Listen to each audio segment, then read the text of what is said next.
Discography of Bach's Magnificat. Performances of Johann Sebastian Bach's Magnificat come in three formats: D major version, BWV 243, with the 12 movements of that version; D major version, with the Christmas interpolations from the earlier version BWV 243 are transposed and inserted after movements 2, 5, 7, and 9; E-flat major version, BWV 243.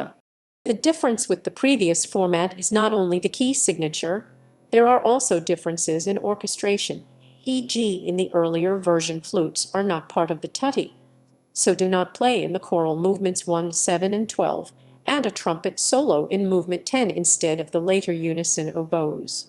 Other differences are minor, but there is, for instance, a slightly harsher harmony near the end of movement 4 in the earlier version. Versions of Bach's Magnificat. The extant autographs of Bach's Magnificat show three versions of his Magnificat: E major version without Christmas interpolations, which is how it was probably first performed. At least the autograph of the E major version of the Magnificat BWV 243 suggests that Bach intended to perform the first version of his Magnificat also without the lauds, depending on circumstances, for example on other feasts than Christmas. E major version with Christmas interpolations. This is how Bach had the piece performed at Christmas 1723. The last measures of the fourth Christmas interpolation are, however, missing in the autograph. D major version BWV 243. This is the reworked version. Without Christmas lauds Bach had performed for the first time at the Marian Feast of Visitation 1733. The first of these versions, BWV 243 without Christmas additions, is not usually performed, while Bach's final version BWV 243, also without Christmas additions with its more elaborate orchestration, is the most often programmed.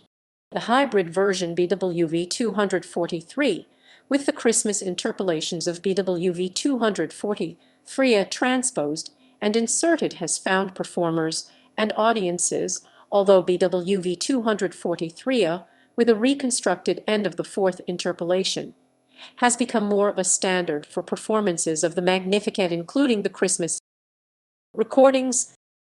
Differences in recorded performances show some evolution.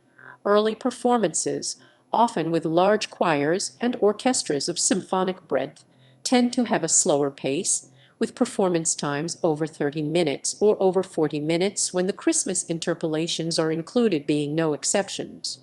More recent performance practice leans towards leaner groups of vocalists and smaller orchestras, often using period instruments and tailored as historically informed performance.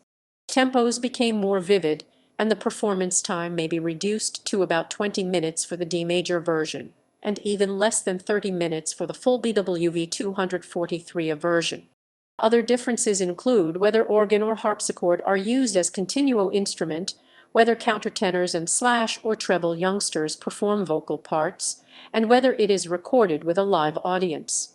Acoustic characteristics of the recording can further be influenced by the performance location, e.g. without the high reverberation typical for large church buildings.